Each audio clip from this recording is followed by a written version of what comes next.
Et coucou à vous. Alors, on se retrouve vite fait pour cette pleine lune. Une pleine lune en castor. Hein. C'est ça qu'on dit, pleine lune de castor. Elle est en taureau, d'accord. 72 heures chez le castor, ça donne quoi? Certains vont la ressentir avant ou la ressentent déjà depuis quelques jours. Hein. Moi, ça fait déjà même un peu plus de 36 heures que j'étais un petit peu dans ces énergies-là. Et d'autres vont le sentir après. Il n'y a pas de problème. Chacun le vit à sa façon, d'accord. L'orbe lunaire du castor, il va venir nous interroger sur nos projets, notre habitat et par ce fait même notre sécurité. Sommes-nous à même de nous protéger seuls? Ou avons-nous besoin, est-ce que nous sommes toujours en train ou avoir tendance à chercher à l'extérieur cette sécurité dans le monde matériel ou à travers quelqu'un, à travers l'autre, d'accord? Ça peut être aussi dans le travail. Alors en effet, cette pleine lune, comme elle est en taureau, opposée au soleil qui lui se situe encore en scorpion, on vient travailler cet axe, qui est d'ailleurs, je le répète, celui de la Terre en ce moment et encore jusqu'au début d'année. D'accord? Il représente ce taureau, nos biens, notre matérialité,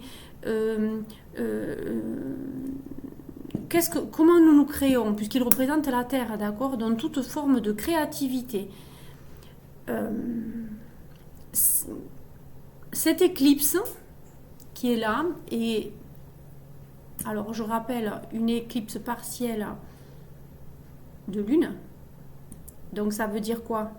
Un peu comme un épais brouillard, elle vient renforcer les effets de cette pleine lune en castor. Pourquoi? Parce qu'en fait, peut-être tu as le sentiment ou la sensation d'être un peu dans le brouillard, dans le pétrin. Tu as l'impression de ne pas avancer. Peut-être que même tu as l'impression de repartir en arrière. Peut-être tu te sens perdu. Peut-être tu as envie d'un retour, oui, en arrière, ou alors même de mettre fin à des choses.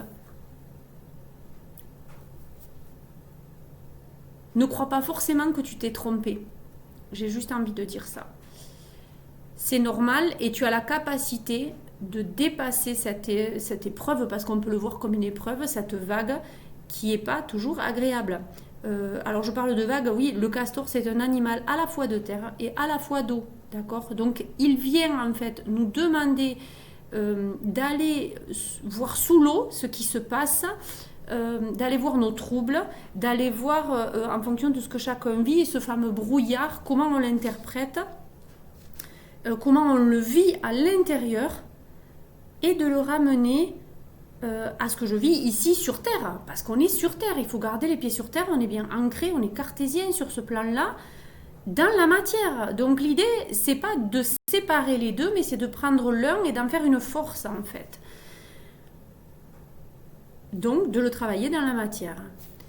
Dans cet aspect du castor, il peut aussi t'interroger sur les outils que tu vas utiliser pour te faire connaître. Parce que qui dit sécurité, qui dit aussi qu'on ne se reconnaît pas, tel qu'on est. Donc l'idée, c'est d'aller chercher cette reconnaissance au fond de soi, d'accord? Il y a aussi ça. Donc du coup, comment tu te mets en place? Quels outils tu utilises? Est-ce que toi-même, tu te cherches? Ou est-ce que tu te cherches à l'extérieur?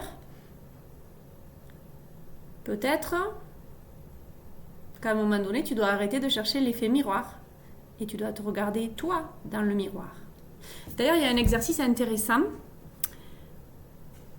Il m'est venu comme ça inopinément un jour. J'étais en stage moi aussi. Et puis je me suis retrouvée face à une dame qui était en désarroi par rapport à ce qui venait de se passer, peu importe. C'était en lien à la confiance, à l'estime de soi. J'ai vu qu'elle avait pris gros sur la patate.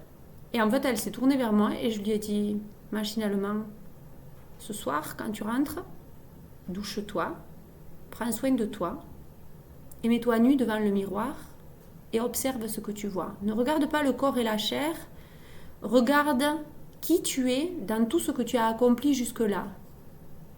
Puis tu verras. Demain est un autre jour, tu décideras ce que tu veux mettre en place ou pas.